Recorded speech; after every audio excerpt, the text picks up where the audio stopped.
ನಮಸ್ಕಾರ. GK booster knowledge ಚಾನೆಲ್ಗೆ ನಿಮ್ಗೆಲ್ಲರಿಗೂ ಸ್ವಾಗತ. ಇಂದು ದಿನಾಂಕ ಡಿಸೆಂಬರ್ 21, 2025. ಹಾಗಿದ್ರೆ ಇವತ್ತಿನ ಪ್ರಮುಖ ಪ್ರಚಲಿತ ವಿದ್ಯಮಾನಗಳ ಬಗ್ಗೆ ತಿಳಿದುಕೊಳ್ಳೋಣ ಬನ್ನಿ. ಸರಿ, ನಮ್ಮ ಜ್ಞಾನವನ್ನ ಸ್ವಲ್ಪ ಪರೀಕ್ಷೆ ಮಾಡೋಣವಾ? ಇವತ್ತು ನಾವು ಹೊಸ ಕಾನೂನುಗಳು, ರಾಷ್ಟ್ರೀಯ ಯೋಜನೆಗಳು, ಆರ್ಥಿಕತೆ, ಹೀಗೆ ಭಾರತದ ಜಾಗತಿಕ ಸ್ಥಾನಮಾನದವರೆಗೂ ಹಲವಾರು ಆಸಕ್ತಿಕರ ವಿಷಯಗಳನ್ನ ಪ್ರಶ್ನೋತ್ತರಗಳ ಮೂಲಕ ಚರ್ಚೆ ಮಾಡೋಣ. ಮೊದಲಿಗೆ ನಮ್ಮ ರಾಜ್ಯದ ಒಂದು ಬಹಳ ಮುಖ್ಯವಾದ ಕಾನೂನಿನಿಂದ ಶುರು ಮಾಡೋಣ. ನಮ್ಮ ಮೊದಲನೇ ಪ್ರಶ್ನೆ ಬಂತು ನೋಡಿ. ಇತ್ತೀಚೆಗೆ ತುಂಬಾನೇ ಸುದ್ದಿಯಲ್ಲಿದ್ದ ಕರ್ನಾಟಕ ದ್ವೇಷ ಭಾಷಣ ಪ್ರತಿಬಂಧಕ ಮಸೂದೆ 2025ರ ಪ್ರಕಾರ ಯಾರಾದ್ರೂ ಮೊದಲ ಬಾರಿಗೆ ಈ ತಪ್ಪು ಮಾಡಿದ್ರೆ ಅವರಿಗೆ ಎಷ್ಟು ವರ್ಷ ಜೈಲ್ ಶಿಕ್ಷೆ ಆಗ್ಬಹುದು?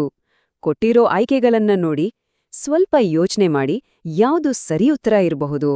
ಸರಿಯಾದ ಉತ್ತರ 1ರಿಂದ 7 ವರ್ಷ. ನೋಡಿ, ಈ ಮಸೂದೆ ದ್ವೇಷ ಭಾಷಣವನ್ನ ಎಷ್ಟು ಗಂಭೀರವಾಗಿ ತೆಗೆದುಕೊಂಡಿದೆ ಅಂದ್ರೆ, ಮೊದಲ ಬಾರಿಯ ಅಪರಾಧಕ್ಕೆ ಕನಿಷ್ಠ 1 ವರ್ಷದಿಂದ ಗರಿಷ್ಠ 7 ವರ್ಷಗಳವರೆಗೆ ಜೈಲು ಶಿಕ್ಷೆ ಜೊತೆಗೆ 50,000 ರೂಪಾಯಿ ದಂಡ ಕೂಡ ವಿಧಿಸಬಹುದು. ಅಷ್ಟೇ ಅಲ್ಲ, ಇದೇ ತಪ್ಪನ್ನ ಮತ್ತೆ ಮಾಡಿದ್ರೆ ಶಿಕ್ಷೆ ಇನ್ನೂ ಕಠಿಣವಾಗುತ್ತೆ. ಸಮಾಜದಲ್ಲಿ ಶಾಂತಿ ಕಾಪಾಡೋಕೆ ಇದೊಂದು ದೊಡ್ಡ ಹೆಜ್ಜೆ ಅಂತಾನೆ ಹೇಳಬಹುದು. ಸರಿ, ಕಾನೂನಿನ ವಿಷಯದಿಂದ ಈಗ ಜನರ ಆರೋಗ್ಯದ ಕಡೆಗೆ ಬರೋಣ. ಕರ್ನಾಟಕ ಸರ್ಕಾರದ ಒಂದು ಮಹತ್ವಾಕಾಂಕ್ಷಿ ಯೋಜನೆ ಆರೋಗ್ಯ ಕರ್ನಾಟಕ. ಇದರ ಮುಖ್ಯ ಉದ್ದೇಶವಾದ್ರೂ ಏನು? ಕೊಟ್ಟಿರೋ ಆಯ್ಕೆಗಳಲ್ಲಿ ಯಾವುದು ಈ ಯೋಜನೆಗೆ ಸರಿಯಾಗಿ ಹೊಂದುತ್ತೆ? ಉತ್ತರ: ಸಾರ್ವತ್ರಿಕ ಆರೋಗ್ಯ ರಕ್ಷಣೆ. ಇದರ ನಿಜವಾದ ಅರ್ಥ ಏನು ಗೊತ್ತಾ? ರಾಜ್ಯದ ಪ್ರತಿಯೊಬ್ಬ ವ್ಯಕ್ತಿಗೂ ಅವರ ಆರ್ಥಿಕ ಸ್ಥಿತಿ ಹೇಗೇ ಇರಲಿ ಗುಣಮಟ್ಟದ ಆರೋಗ್ಯ ಸೇವೆ ಸಿಗ್ಬೇಕು ಅನ್ನೋದು. ಅಂದ್ರೆ ಬಿಪಿಎಲ್ ಕಾರ್ಡಿರೋರಿಗೆ ಸಂಪೂರ್ಣ ಉಚಿತ ಚಿಕಿತ್ಸೆ ಮತ್ತು ಎಪಿಎಲ್ ಕಾರ್ಡಿರೋರಿಗೆ ಸಬ್ಸಿಡಿ ದರದಲ್ಲಿ ಸರ್ಕಾರಿ ಅಷ್ಟೇ ಅಲ್ಲ ಆಯ್ದ ಖಾಸಗಿ ಆಸ್ಪತ್ರೆಗಳಲ್ಲೂ ಚಿಕಿತ್ಸೆ ಸಿಗುತ್ತೆ. ಇದು ಆರೋಗ್ಯವನ್ನ ಒಂದು ಹಕ್ಕಿನ ರೀತಿ ನೋಡುವ ಪ್ರಯತ್ನ. ಓಕೆ, ಈಗ ಒಂದು ವಿಷಯ ನಮ್ಮೆಲ್ಲರ ಕಿಚನ್ಗೆ ಸಂಬಂಧಿಸಿದ್ದು. ಮೊಟ್ಟೆಗಳಲ್ಲಿ ನೈಟ್ರೋಫ್ಯುರಾನ್ ಅನ್ನೋ ಒಂದು ಅಂಶ ಸಿಕ್ಕಿದೆ ಅಂತ ಇತ್ತೀಚೆಗೆ ಸುದ್ದಿಯಾಗಿತ್ತಲ್ವಾ? ಆಗಿದ್ರೆ ಈ ನೈಟ್ರೋಫ್ಯುರಾನ್ ಅಂದ್ರೆ ಏನು? ಅದೊಂದು ಪೋಷಕಾಂಶನಾ ಇಲ್ಲ ಬೇರೆ ಏನಾದ್ರೂನಾ?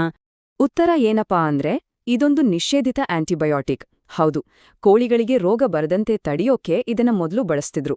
ಆದ್ರೆ ಇದು ಮನುಷ್ಯರ ಆರೋಗ್ಯಕ್ಕೆ, ಅದರಲ್ಲೂ ಕ್ಯಾನ್ಸರ್ ತರುವ ಸಾಧ್ಯತೆ ಇರೋದ್ರಿಂದ ಇದನ್ನ ನಿಷೇಧ ಮಾಡಲಾಗಿದೆ. ಆದ್ರೆ ಆತಂಕ ಬೇಡ. FSSI ಅಂದ್ರೆ ನಮ್ಮ ಆಹಾರ ಸುರಕ್ಷತಾ ಪ್ರಾಧಿಕಾರ ಸದ್ಯಕ್ಕೆ ಮಾರುಕಟ್ಟೆಯಲ್ಲಿರೋ ಮೊಟ್ಟೆಗಳಲ್ಲಿ ಇದರ ಪ್ರಮಾಣ ತೀರಾ ಕಡಿಮೆ ಇದೆ, ಹಾಗಾಗಿ ಅವು ಸುರಕ್ಷಿತ ಅಂತ ಸ್ಪಷ್ಟಪಡಿಸಿದೆ. ವೈಯಕ್ತಿಕ ಆರೋಗ್ಯದ ನಂತರ ಈಗ ಒಂದು ದೊಡ್ಡ ಸಮುದಾಯದ ಅಭಿವೃದ್ಧಿ ಬಗ್ಗೆ ಮಾತಾಡೋಣ.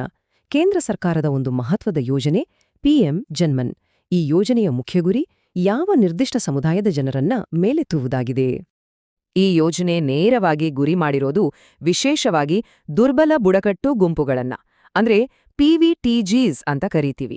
ನಮ್ಮ ದೇಶದ 75 ಅತ್ಯಂತ ಹಿಂದುಳಿದ, ಅಭಿವೃದ್ಧಿಯಿಂದ ದೂರ ಉಳಿದಿರೋ ಬುಡಕಟ್ಟು ಸಮುದಾಯಗಳಿವು. ಇವರಿಗೆ ಮನೆ, ಕುಡಿಯೋ ನೀರು, ಶಿಕ್ಷಣ, ಆರೋಗ್ಯ, ರಸ್ತೆ ಸಂಪರ್ಕದಂತಹ 11 ಮೂಲಭೂತ ಸೌಕರ್ಯಗಳನ್ನ ಕೊಟ್ಟು ಅವರ ಜೀವನ ಮಟ್ಟವನ್ನ ಸುಧಾರಿಸೋದೇ ಈ ಯೋಜನೆಯ ಮುಖ್ಯ ಉದ್ದೇಶ. ಬನ್ನಿ ಈಗ ಹೂಡಿಕೆ ಪ್ರಪಂಚದ 7 ಪದಗಳನ್ನ ಅರ್ಥ ಮಾಡ್ಕೊಳ್ಳೋಣ. NFO ಮತ್ತೆ IPO. ತುಂಬಾ ಜನರಿಗೆ ಇದರಲ್ಲಿ ಗೊಂದಲ ಇರುತ್ತೆ. IPO ಅಂದ್ರೆ ಸಿಂಪಲ್, ಒಂದು ಖಾಸಗಿ ಕಂಪನಿ ಮೊದಲ ಬಾರಿಗೆ ತನ್ನ ಷೇರ್ಗಳನ್ನ ಜನರಿಗೆ ಮಾರಿ ಬಂಡವಾಳವನ್ನ ಸಂಗ್ರಹಿಸೋದು. ಅದನ್ನ ಕೊಂಡ್ರೆ ನೀವು ನೇರವಾಗಿ ಆ ಕಂಪನಿಯ ಪಾಲುದಾರರಾದ ಹಾಗೆ.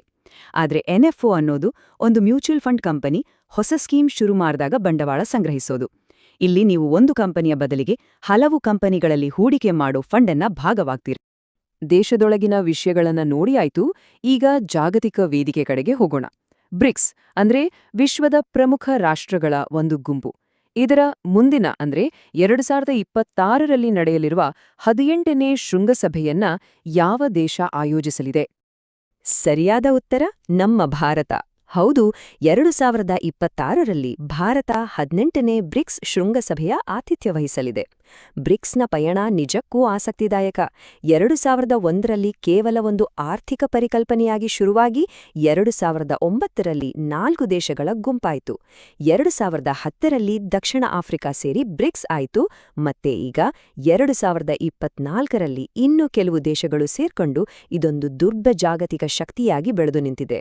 ಈಗ ಭಾರತದ ಒಂದು ಬಹುದೊಡ್ಡ ಗುರಿ ಬಗ್ಗೆ ನೋಡೋಣ. ಆ ಸಂಖ್ಯೆ 100 ಗಿಗಾವ್ಯಾಟ್.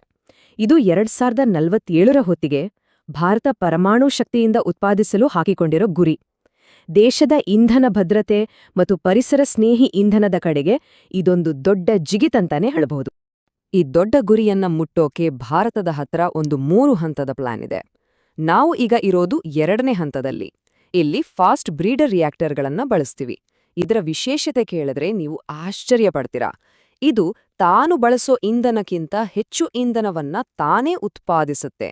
ಇದರಿಂದ ನಮ್ಮ ದೇಶಕ್ಕೆ ದೀರ್ಘಕಾಲದವರೆಗೆ ಇಂಧನದ ಕೊರತೆನೇ ಬರೋದಿಲ್ಲ.